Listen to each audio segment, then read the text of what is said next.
இயேசுவுக்கு ஸ்தோத்திரம். இன்றைக்கான வேதவசனம் ஏசாயா 49:15. ஸ்திரீயானவள் தன் கர்ப்பத்தின் பிள்ளைக்கு இறங்காமல் தன் பாலகனை மறப்பாளோ? அவர்கள் மறந்தாலும் நான் உன்னை மறப்பதில்லை. ஆம் பிரியமானவர்களே, ஒரு தாயினுடைய அன்பை ருசிக்காதவர்கள் யாருமே இருக்க மாட்டார்கள்.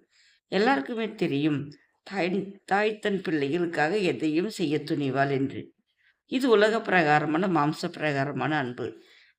அந்த அன்பை காட்டிலும் நம் தேவன் நம்மேல் வைத்திருக்கிற அன்பு அதிகமாம். இது தெய்வீக அன்பு. அவருடைய அன்பிற்கு அளவே இல்லை.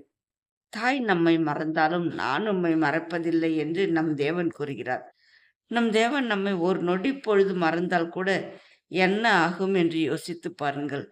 அந்த நொடியே நாம் நிர்மூலமாகி விடுவோம். ஆனால் அவர் அப்படி செய்வதில்லை. தம் பிள்ளைகளை விட்டு அவர் ஒருபோதும் தம்முடைய முகத்தை திருப்பிக் கொள்வதில்லை. நீங்கள் ஒருவேளை இன்று தாய் தகப்பன்மாரை இழந்தவர்களாக இருக்கலாம். தேவனை அண்டிக் கொள்ளுங்கள். அவருடைய அன்பை ருசித்து பாருங்கள். அது அளவிடப்பட முடியாதது. அவர் உங்களை விட்டு பிரியவே மாட்டார். அதன் பின்பு உங்களால் தேவனை விட்டு பிரிந்து வாழவே முடியாது. அவ்வளவு உங்கள் மேல் அவர் அன்பு வைப்பார். உங்கள் தாயினுடைய அன்பை காட்டிலும் அதிக அன்பை தேவனிடம் உங்களால் அனுபவிக்க முடியும். நீங்கள் தேவனை ஏற்றுக்கொண்டு அவருடைய பிள்ளையாய் மாறுங்கள். அவருடைய அன்பை ருசித்து பாருங்கள். வேதத்தில் சங்கீதம் 34:8 எழுதப்பட்டுள்ளதல்வா, கர்த்தர் நல்லவர் என்பதை ருசித்து பாருங்கள் என்று.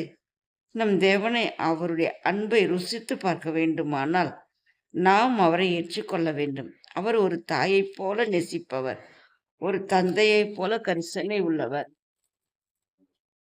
அவர் ஒரு நாளும் நம்மை விட்டு பிரியாத நம் அன்பு தெய்வம் அவர். தாய் மறந்தாலும் நான் உன்னை மறப்பதில்லை என்று நமக்கு வாக்கு கொடுப்பவர் அவர். அவர் அப்படியே செய்வார். அவருடைய அன்பிற்கு அளவே இல்லை. நீங்களும் அதை ருசித்து பாருங்கள். அப்பொழுதுதான் தெரியும் நம் தேவன் எவ்வளவு நல்லவர் என்பதும், நமக்காய் என்னவெல்லாம் செய்திருக்கிறார் என்றும் தெரியும் உங்களுக்கு. நம்மேல் எவ்வளவு அன்பு வைத்திருக்கிறார் என்றும் புரியும். தேவனை ஏற்றுக்கொள்வீர்களா? அவருடைய அன்பை ருசிப்பீர்களா? ஹல்லேலூயா. கர்த்தர் உங்களை ஆசீர்வதிப்பாராக. ஆமென்.